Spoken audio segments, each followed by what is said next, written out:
Please welcome to the stage United States Representative Brian Mast and Representative Debbie Wasserman Schultz, interviewed by IAC Chairman of the Board, Adam Milstein. Ladies and gentlemen, more than 3,200 people have gathered here today at the Israeli-American Conference to show our love and support for the State of Israel and champion the U.S.-Israel alliance. The support for Israel in America is bipartisan, and therefore it is my privilege today to introduce two members of Congress from Florida, from both sides of the aisle, who are staunchly committed to cultivating a strong and vibrant U.S.-Israel relationship. Congressman Debbie Wasserman Schultz, a Democrat representing Florida's 23rd District, is an influential voice in the Democratic Party and across the aisle. As Florida's first Jewish congressman, elected in 2005, she has earned the respect of her colleagues for working tirelessly on behalf of senior, children, and families. She teamed with the late Senator Arlen Specter to write a resolution passed unanimously by both houses of Congress to declare May as a Jewish Heritage Month in an effort to combat anti-Semitism, hate, and bigotry. Debbie. Thank you. Thank you.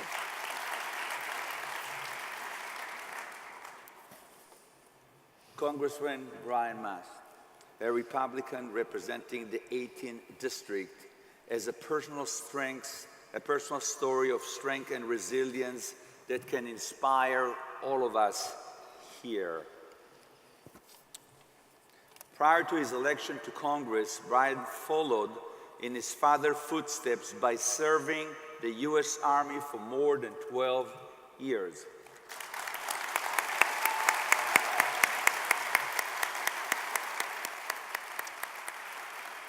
Earning medals including the Bronze Star Medal, the Army Commendation Medal for Valor, the Purple Heart Medal, and the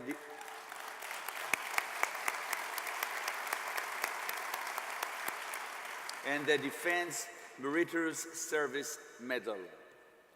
While deployed in Afghanistan at the end of his service, he lost both of his legs in an explosion.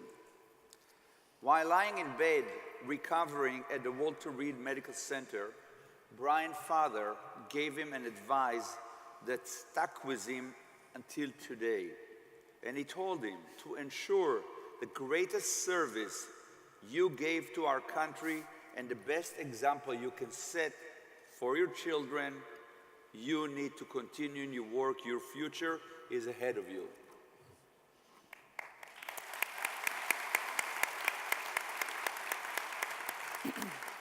Now, Brian is not just an Army of the United States, he's also served in the IDF for 2 months in 2015, training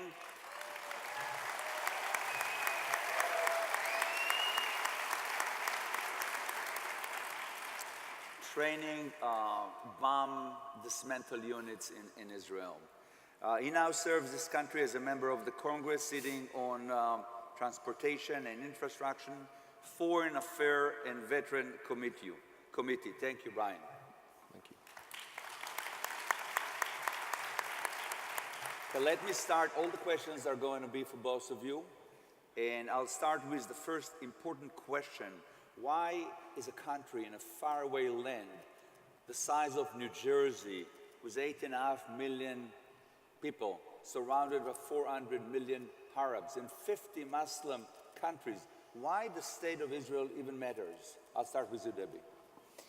Well, thank you very much, and it's wonderful to be here with the Israeli-American Council.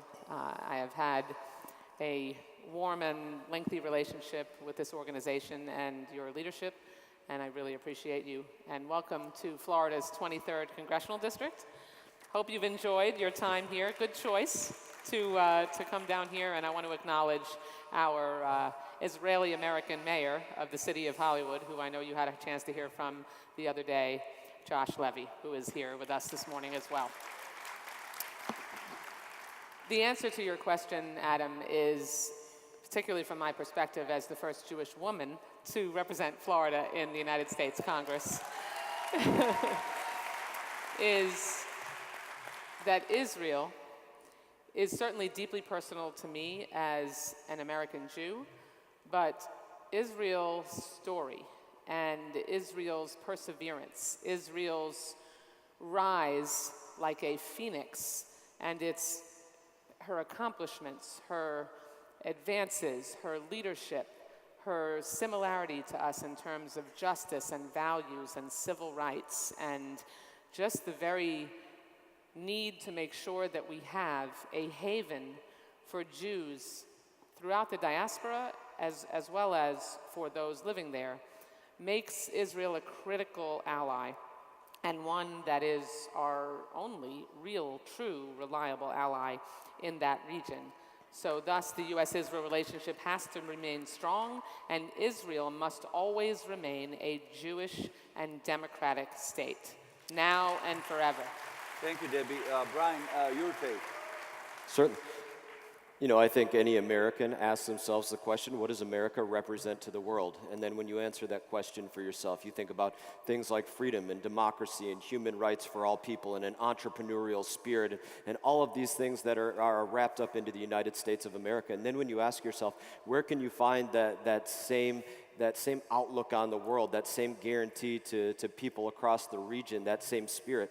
And when you look across the Middle East, there's only one place that you find that, and that's across the state of Israel. And so when you look at that common ground, and you look at what we want to precipitate across the world, what we want to see be the opportunity for everybody, it's only common sense that the United States of America and Israel have the greatest relationship that could ever possibly exist because we have so much in common. Thank you, Debbie and Brian. I want to take the questions a little bit more personal. When did you first hear about the Israeli-American Council, the Israeli-American community? Why are you here in this conference? And why is the IAC, the Israeli-American Council and Community, matters to you? I'll start with you, Brian. So you know, I grew up in a Christian home, a Christian church, going to church twice on Sunday, Christian school all the way from elementary up through high school. And it was always something that was touted in my home and in my family and in my upbringing, the relationship that United States of America and Israel has with one another. But where it really became something that there was a catalyst in my life, where I actually saw the relationship playing itself out between the U.S. and Israel, was when I had that opportunity to go over to Israel and actually serve alongside the soldiers of the IDF. And there's a number of different things that I learned, both in eating with the chow hall and serving alongside of those soldiers. But I think the most important lesson that I learned about this relationship and why it's so important really came when I had the opportunity to be hosted by families over Shabbat each weekend while I was over in Israel. And I'm over there and I'm realizing one important thing. And that was, regardless of the family that I was with, every family was waiting for a service member to come home, whether it was a son or a daughter or a grandson or a granddaughter. And the reason that I bring that up is this. Every family in Israel is touched by military service, touched by the fact that a son or a daughter or a grandson or a granddaughter will probably have to go and carry a weapon in defense of Israel and may in all likelihood have to go and fire that weapon during their mandatory time of service. Those people go out there and they serve out of love for those that stand behind them, not out of hatred for what's in front of them. And I think when I saw that firsthand with my own eyes, that was the biggest catalyst that ever played itself out in my life to show the need in my life for the continuation and the strengthening of this relationship.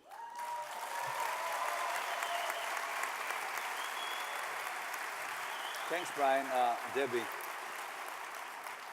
Well, zeroing in more specifically on the Israeli-American Council itself, I represent, as you probably noticed since you've been here, a very diverse district. And we have an incredibly vibrant Israeli-American constituency, many of whom are right along the coastline here. And in the United States, we have a growing and significant Israeli-American community all across the country, whether we have Israelis who have come here or Americans who have made Aliyah. So it is the Israeli-American Council and my relationship, awareness, really stems from my relationship with one of your founders, Chaim Saban, and I also have enjoyed a relationship with the other founder, Sheldon Adelson, who I know is here as well. And so establishing the IAC, which evolved from the ILC, is really critical to give a platform and an organizing tool for Israeli Americans to make sure that you can come together and be the unique constituency that you are. Make sure that you can use the power of the Israeli American community to make a difference in advancing the U.S.-Israel relationship. That is how I see it through my lens as a member of Congress and as a Jewish member of Congress, because the more ways that we can organize as pro-Israel Jews and our pro-Israel allies that are not Jewish, the more platforms that we have to make sure that we can keep those ties strong, the more likely it is that we are going to help advance our nations both together side by side and also ensure the continued strength of Israel herself. Thanks, Debbie.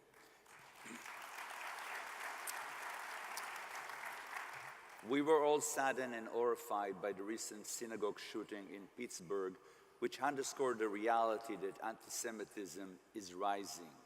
However, anti-Semitism is not just a Jewish problem. It's a broader American problem. Anti-Semitism, whose symptoms are hate, discrimination, racism, bigotry, threaten core American values. The radical movement behind the anti-Semitism here in the United States are coming from the radical right, like white supremacists, from the radical left, and from radical Muslims.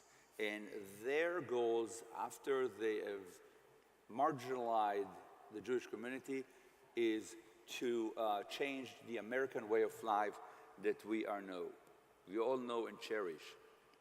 Unfortunately, it's clear that the Jewish community alone cannot face this threat alone. How can we address the rising tide of hate and anti-Semitism in America? And how specifically can you contribute to those efforts in a bipartisan effort and as members of Congress? I think we're going to you. Thank you. You know, I think the reality is, for those of us that are Jewish, is that we recognize from our earliest memories that anti-Semitism is the oldest form of hatred. We are the tip of the spear. When you have an explosion of pervasive racism and bigotry, woven throughout that racism and bigotry, anti-Semitism is always included.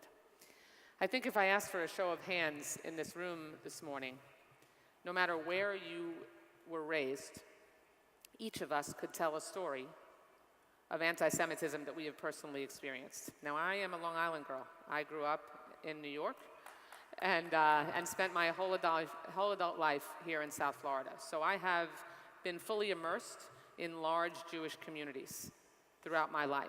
Yet, I have had my own experiences in those two places and across the country with anti-Semitism. So we know as Jews we are always on guard. We know that we need to make sure, and this is another reason why having Israel as a haven, as a place of safety and refuge that we know that we can always go, is absolutely critical. It is not the primary or only reason for Israel's existence, but I will tell you a brief story, mention one other thing, and then I'll turn it over to Brian. My first trip to Israel was when I was 25 years old, when I was part of a leadership program of young elected officials who were invited to go to Israel by the American Jewish Committee. And it was an almost 3-week program, very comprehensive. And I was walking on an afternoon of free time, I was walking down the street in Jerusalem. And I was raised as a secular Jew who made a decision to be more religious as an adult and raise my children with a lot more awareness and the importance of our Judaism. And as I walked down the street, I had come out of a grocery store and I was walking down one of the main roads, and I looked around me, and realized, and of course we're less than 2% of the population in this country and the world, and so you are sort of aware of that your whole life in your existence as a Jew. And I realized looking around me, the person who I just paid for my groceries was Jewish. The bus driver that just drove by me was Jewish. The people walking past me on the street were Jewish. Many of the taxi drivers. And that was when it fully hit me in the face. I intellectually knew about the importance of making sure that we always had a Jewish state of Israel that would be there for us. God forbid we ever have any crisis happen to us again. Which is why the first bill that I passed as a member of Congress was the bill creating Jewish American Heritage Month. Jewish American Heritage Month was signed by then President George W. Bush, has been signed by every president. The proclamation has been issued by every president since the bill passed into law.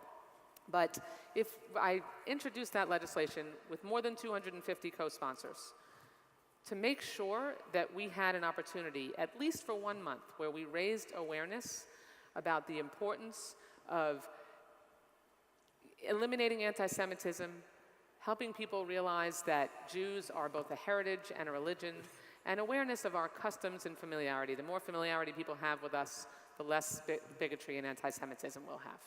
Thank you. Brian, why is anti-Semitism an American problem? Same question. Well, I think, number one, there should be an acknowledgement that anti-Semitism is far more prevalent than most people even recognize.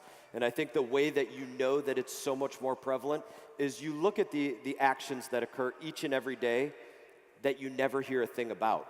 That is to say, they're tolerated without outroar, without outrage. When you think about the grave sites that are gone out there and graffitied, when you think about the JCCs that are graffitied, when you think about the comments that are made in public, in private, on a constant basis, when you think about all of the acts of anti-Semitism that receive zero coverage by the media, and that doesn't outrage people, that's how you know how prevalent anti-Semitism really is, that people don't care about that. What do you do in response? So the response, in my opinion, is a lot of what's been going on, and it's top down to say that there is going to be a recognition of both the respect that Jews deserve and the respect that Israel deserves. The recognition that Israel can be a state, can be a democratic state, and can be a Jewish state if they so wish to be so. There's going to be a recognition out there that we're not going to allow ourselves to be a nation that somehow plays into these programs of boycott, divest, and sanction, asking that the UN acknowledge somehow that Israel is somehow to blame for things that they had no fault of their own, but really quite the opposite. We should be out there looking for legislation that says we should be boycotting, divest, and sanctioning ourselves from those that are a part of the Palestinian Authority, those that would go out there and conduct stabbings, bombings, vehicular manslaughter, go out there and conduct shootings. Go out there and conduct all of these activities where they would then in turn give somebody a stipend that they would classify as some sort of social security and maybe build a monument in their name.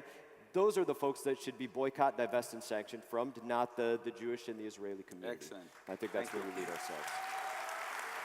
We are almost out of time, so instead of asking you the last question, I'll make it as a statement. And the statement is more than half of state legislators in this country have now passed laws of resolution which either condemn the BDS movement or take specific action to stop them. But at the same time, Congress has so far failed to pass two important pieces of legislation. The Israel Anti-Boycott Act, which we call Senate 720, that if we would have passed it, Airbnb would have not boycott rentals in Judea and Samaria. So we need to pass it as soon as possible. And the second piece of legislation is the Anti-Semitism Awareness Act, that if we would have passed it, professor like Lamont Hill would not call for the eradication of Israel from the UN podium. So I'd like to finish with, if you can promise me, that in the coming Congress, you're going to do your best on both sides of the aisle to pass those two resolutions at the immediate convenience. Absolutely. Yes. Yes. All right.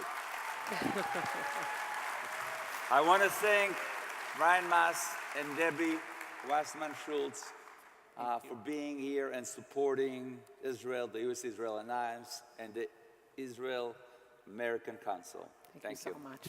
Thank you. Thank you. That's fine. Thank you. We'll get them both.